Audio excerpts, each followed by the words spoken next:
44 BC, the vast Roman Empire stretched around the entire Mediterranean. Julius Caesar, proclaimed dictator in perpetuity, assumed full powers and governed like a king.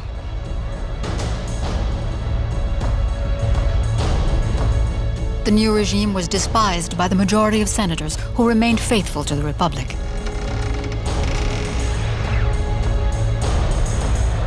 Cassius and Brutus, leaders of the discontented, prepared to riposte.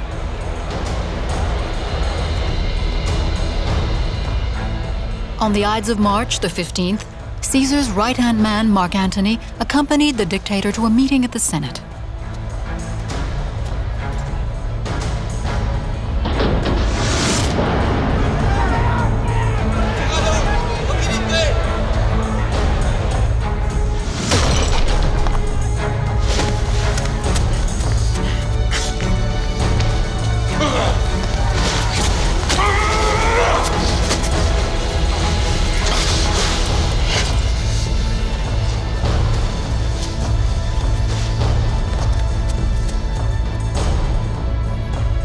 In an attempt to save the threatened Republic, Brutus and Cassius assassinated Caesar.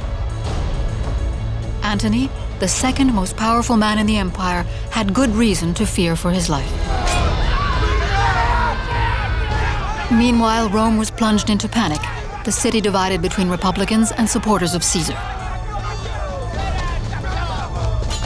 According to the plebes, a god had been murdered and Rome was doomed. People feared a bloodbath.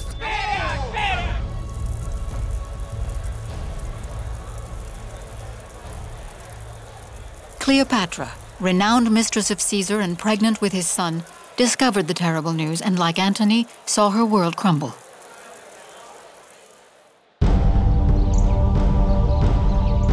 A few hours after the assassination, Antony learned that Caesar's murderers had foreseen no replacement system of governance.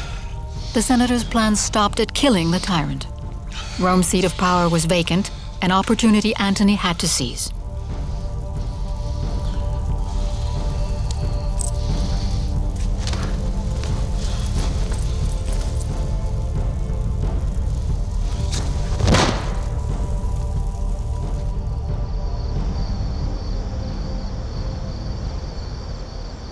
The city slept beneath a blanket of fear, of civil war.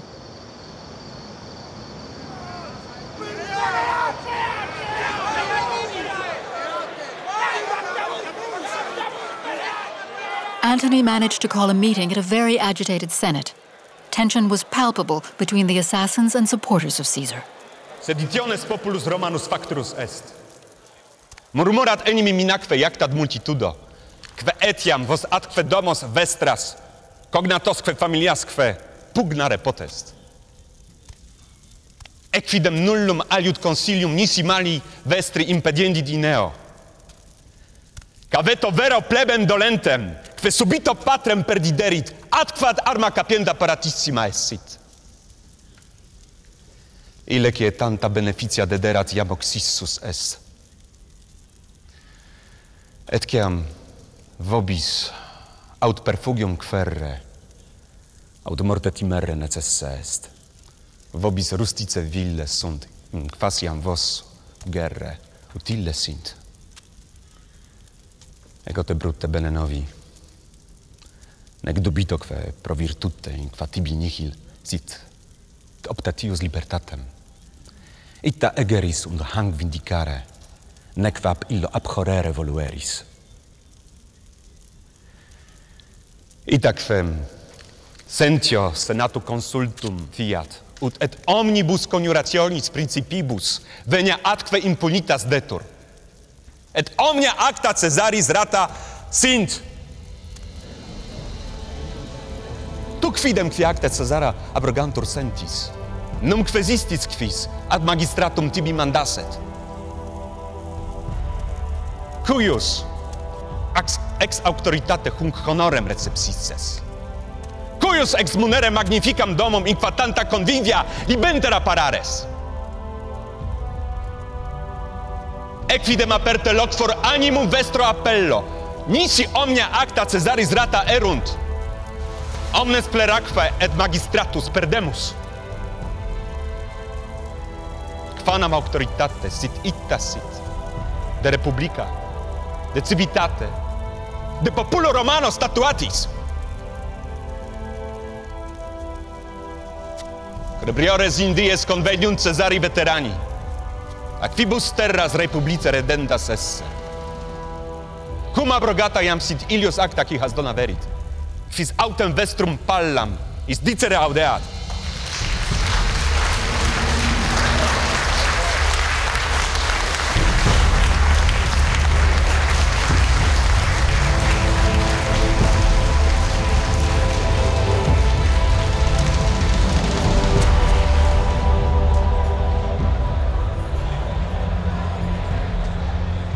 Antoine revient de loin. Il est certain qu'il aurait pu périr après la mort de César, c'est même ce qu'il craignait. Il perçoit la mort de César comme une catastrophe pour lui, parce qu'il doit toute sa carrière à César et il est certain que, dans son esprit, que César mort, eh bien sa carrière va s'arrêter. Les chefs de la conjuration, tout le monde les connaît, c'est Brutus et Cassius. Bruto, purtroppo per lui, non è un soldato, è un filosofo, è un grande senatore, è un uomo d'onore, direbbe Shakespeare. L'un était véritablement un tueur, avec la bande à Cassius, hein, comme on disait dès l'Antiquité, et l'autre était le symbole de la vertu républicaine.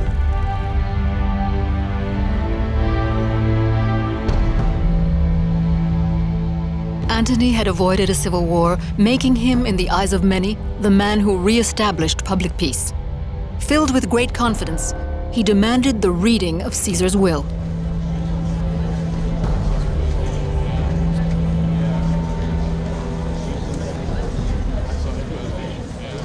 Amici, implica leggere.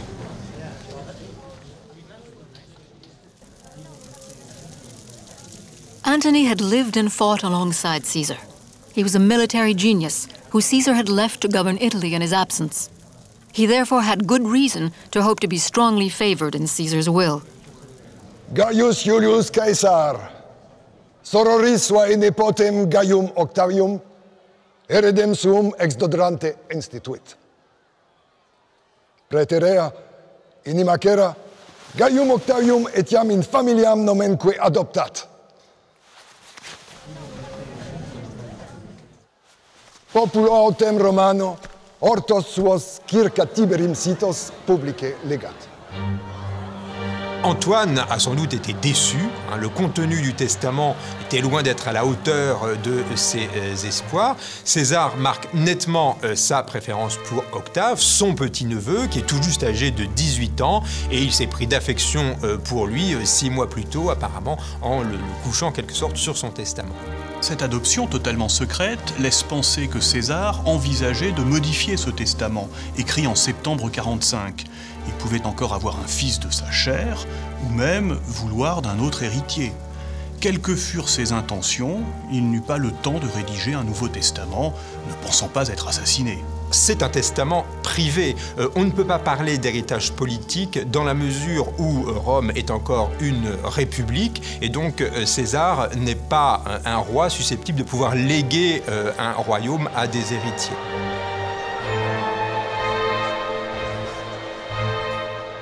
Caesar's funeral would serve as the ideal occasion for Antony to convince Rome that he was the rightful guardian of Caesar's heritage.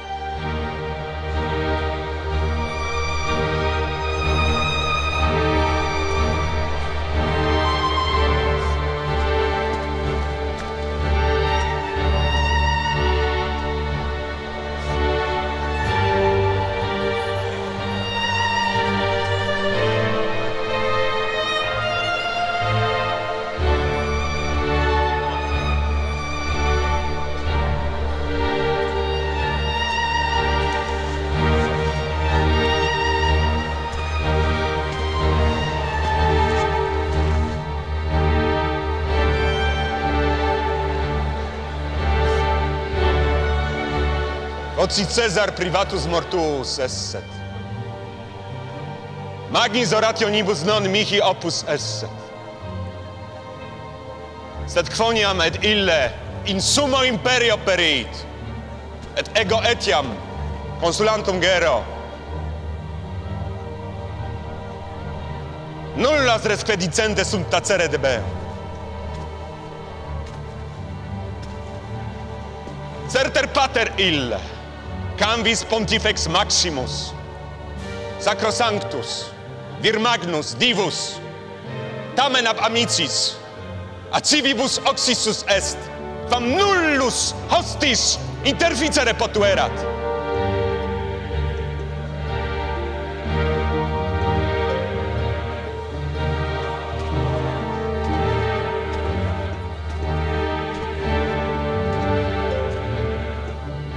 Quid opus fuit de lenitate tua, o Caesar?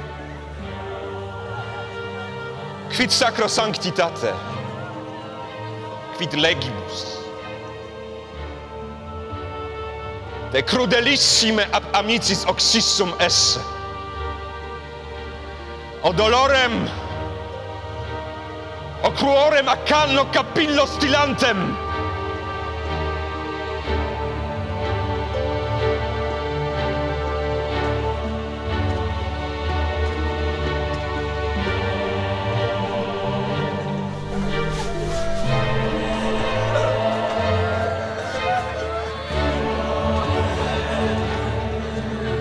Laceratam togam,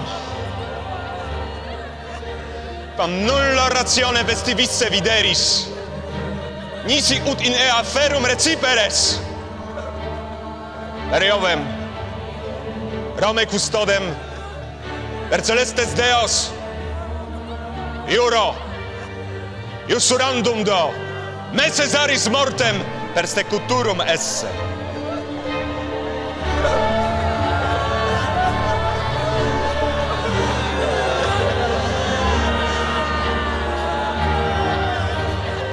At the end of his speech, Antony approached the improvised funeral pyre. Swept up in a fervor, the crowd set fire to the pyre and threw on arms, clothes, and jewelry, setting the premises of Caesar worship. Alors au moment des funérailles de César, il va jouer un jeu extrêmement ambigu et très habile. Il n'appelle pas à la vengeance, mais ça revient exactement au même parce qu'il provoque la colère du peuple qui est furieux de l'ingratitude des meurtriers de César. Faced with the vindictiveness of the people, Brutus and Cassius were forced to flee Rome, leaving the path clear for Antony.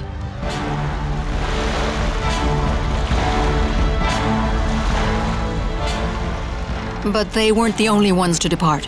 Someone else had already gone before them. Cleopatra returned to Egypt.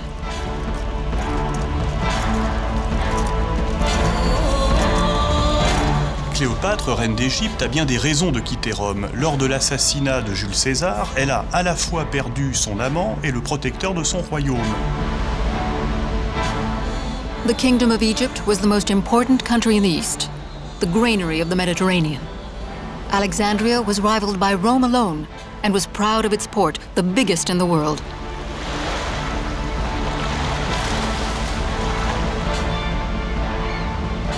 Cleopatra was free-thinking and intelligent. She knew she was under threat. Elle a au moins 3 défauts aux yeux des Romains. C'est une femme, et ils sont misogynes. C'est une reine, et la monarchie est très mal vue à Rome.